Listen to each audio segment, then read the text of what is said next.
$500. Not 500,000, not some number that exists in another life behind a different zip code. The kind of number that fits inside a week. The kind that disappears quietly into groceries and gas and the dinner you said yes to.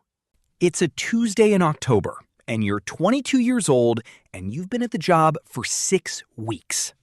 Your first real paycheck, the kind with taxes already gone, lands at $2,847.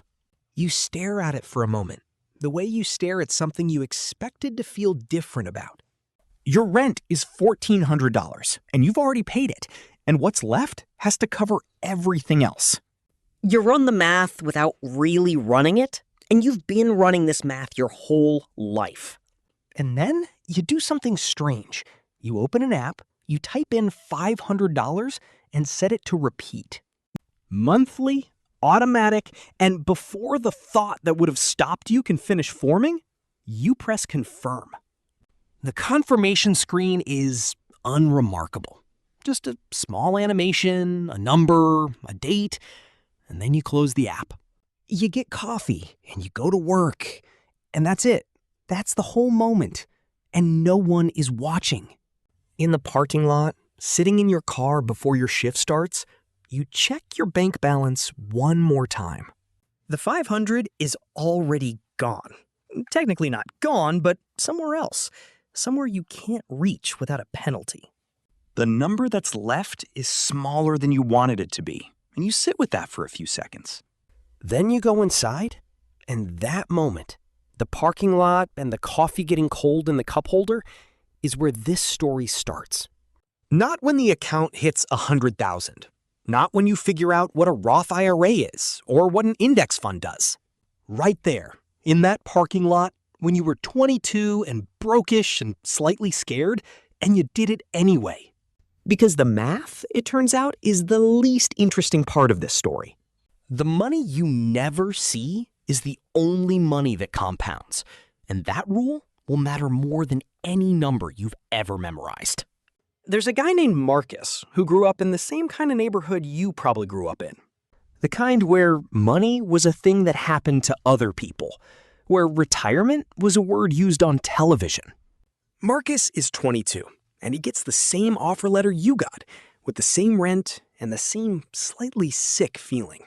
The one thing Marcus has that nobody told him he'd need is a coworker named Nadia. Nadia is 31. She's been at the company 4 years, and she eats lunch at the same table every Tuesday and Thursday. One afternoon, she says something so offhand, so not a lesson, that Marcus almost doesn't register it at all. She says she has no idea what her 401k balance is right now, that she set up contributions during onboarding and hasn't checked since. She says this the way you'd say you haven't checked your electric bill in a while, mild and slightly bored with herself. Marcus goes home that night and sets up his own contributions, not because Nadia is wise, but because she is casual about it. Because she treats it like something ordinary people do, like something that isn't reserved for a different kind of person.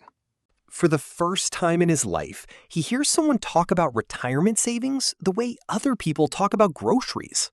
Not like an aspiration, not like a reward, just like a thing, a Tuesday thing.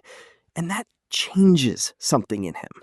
$500 a month, and he doesn't tell anyone because there's nothing to tell, and no celebration is required. His apartment walls are still mostly bare 2 years in, and the $500 leaves his account every month without ceremony. He stops thinking about it almost immediately, which turns out to be exactly the right thing to do. Starting at 22 is not about discipline.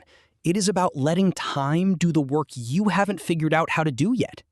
$500 a month, invested consistently and growing at roughly the historical average of something like the S&P 500.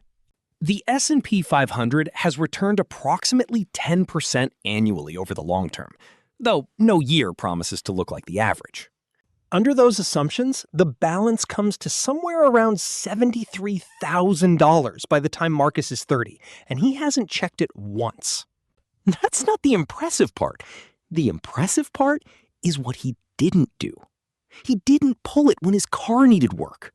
He didn't pause the contributions when rent went up, and he didn't touch the money in 2022 when the market dropped hard. He didn't touch it because he didn't watch it, and he'd built the things so he didn't have to think about it. Which meant he didn't have to feel it when it hurt, which meant he stayed in the market when every nerve said leave. Now meet Derek. And Derek is also 22 when Marcus sets up his account. And Derek is smarter about money in almost every way.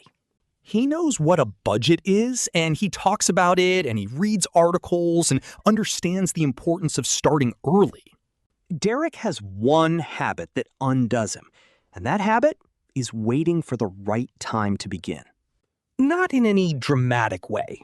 Not in any way that would be obvious to someone watching from outside his life. He just always has a reason the current moment is slightly off. The lease is ending or a raise is coming soon. He needs to pay off the credit card first, or build the emergency fund first, or understand it all better first. Derek is not lazy. He is precise. He wants to do it right, and the wanting to do it right keeps him from doing it. He starts at 32. Same $500 a month, same index fund, roughly the same historical return. The only difference? 10 years. The gap between the two versions of you does not grow linearly. It grows quietly, and then all at once. And that is the rule. By the time both men are 40, Marcus has somewhere in the range of $200,000 invested, an illustrative figure based on that historical average.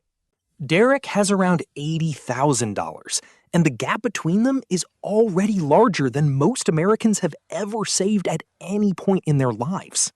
But neither of them can really feel it yet, because the numbers both feel large and both feel like something that will matter later. They grab lunch sometimes and talk about their apartments and their salaries, and neither of them brings up their investment accounts. They are not in competition. They are just two men in their 40s, each one carrying a number that is quietly and permanently different.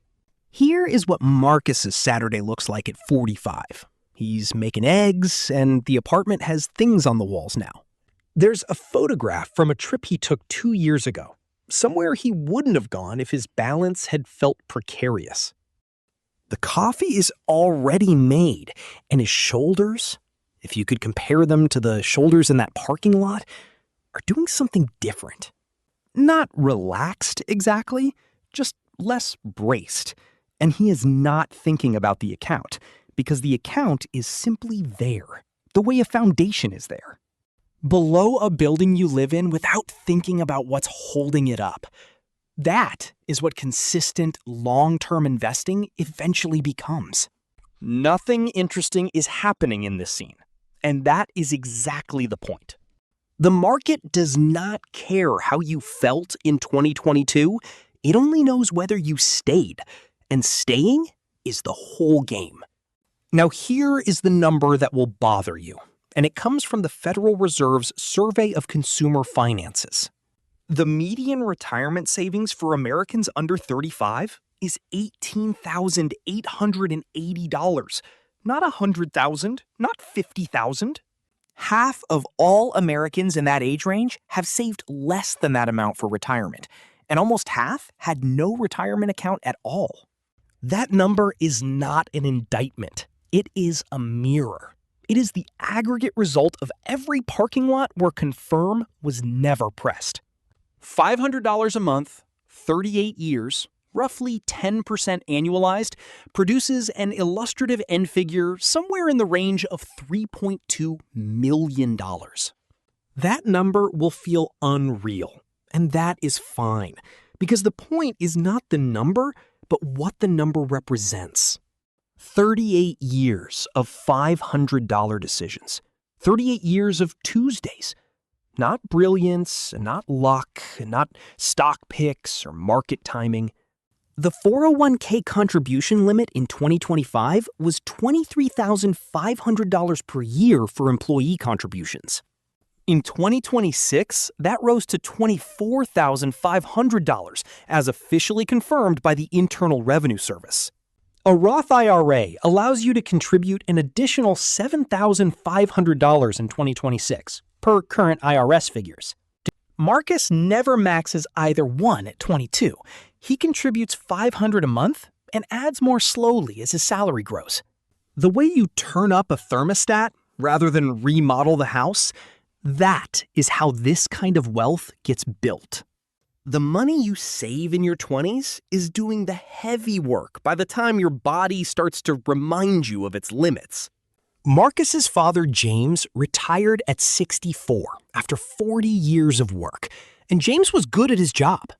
He raised his son in a house where money was discussed the way weather is discussed, something that happened to you from outside. James saved what he could when he could, and he handed Marcus an envelope the week he retired. Inside was a document from a financial institution, a balance, 4 decades of work condensed into a single number on a single page. Marcus looked at it and did not say anything, and he handed it back, and James put it in the envelope. Neither of them mentioned it again, and James is not a cautionary tale. He is a man who never got the conversation Marcus got. He never got to park in that lot at 22 with a confirmation screen and a cold coffee and the small boredom of pressing confirm. He is not to blame for anything. He simply arrived at 64 at a different place than he might have otherwise arrived. On a Tuesday in October, at 58 years old, Derek opens his phone and looks at his investment balance. He has been contributing for 26 years, more aggressively since his early 40s, more than $500 a month in the years his salary allowed. The balance on the screen is somewhere around $1.3 million, and he closes the app and gets back on a call. He is not miserable, and he is not broken, and he is doing fine by any reasonable measure of the word fine. The retirement he is building is a real retirement, not a fantasy and not a negotiation, just a real thing he will have access to. The difference between 1.3 and 3.2 is not a difference between suffering and comfort. Let's be honest about that. It is a difference between arrival and option, between a retirement that says, here you are, and one that says, what would you like to do next? Neither man knows what the other has. The gap between them never announces itself. It simply exists, the way distance between two mornings exists. Here is where the math stops mattering entirely, and here is where something quieter takes over. You are probably not 22 anymore. You're somewhere in the middle, maybe 27 or 31, or you've had this conversation with yourself before. Maybe you've walked away from it 3 or 4 times because the moment never felt quite right, and the moment never feels right. That is not a warning. That is just a fact about moments. They do not arrive feeling like turning points. They arrive feeling like Tuesdays, like a parking lot, like a confirmation screen that gives you a small animation and then goes quiet. The number you will have at 60 is not built in a single decision, but in the decision not to undo the first decision. It is built in the months the market is down and you leave the contributions running without touching anything at all. It is built in the apartment wall that stays bare for 2 years because the money went somewhere else, somewhere it was working without you. The number at 60 is not who you become. It is what you were doing on Tuesdays at 22, and that is the whole rule. Derek's version of the story is still a good story, and $1.3 million built from nothing is not a failure. The median retirement savings for Americans approaching retirement age is $185,000, according to Federal Reserve data. Derek, at $1.3 million, is not in the middle. He is somewhere the data almost doesn't account for. But Marcus has a number that changes the conversation, not just for himself, but for what he can do and how he sees what's next. He is not lucky, and he is not brilliant. He just pressed confirm on a Tuesday in October at 22 years old. And then he did the harder thing, which was nothing, which was leaving it alone and not flinching in the bad years, which was treating a long-term investment account the way you treat a foundation, something you build and then stop thinking about. Because it's doing its job below the surface, out of sight, in the slow way that the most important things always work. $500, a Tuesday, a parking lot, a cold coffee in a cup holder, and a confirmation screen with a small animation and a date. That apartment Marcus moved into at 22, bare walls and one calendar, and the kind of silence that comes before a life fills up. That was not the beginning of a financial strategy, and it was not the beginning of a plan. It was just a moment. A moment when one version of himself made a quiet decision that the other version never quite got around to making. The account Marcus has at 60 did not require genius or a windfall or a perfect market or the right tip from the right person. It required one unremarkable Tuesday, and then the discipline to treat every Tuesday after that as equally unremarkable. The money is already somewhere, growing in the slow way that money grows when you stop watching it and let it work. The question is not whether you understand compound interest or index funds or contribution limits or any of the terms that sound like prerequisites. The question is simpler than that, and it is this: which version of the parking lot are you still waiting to leave?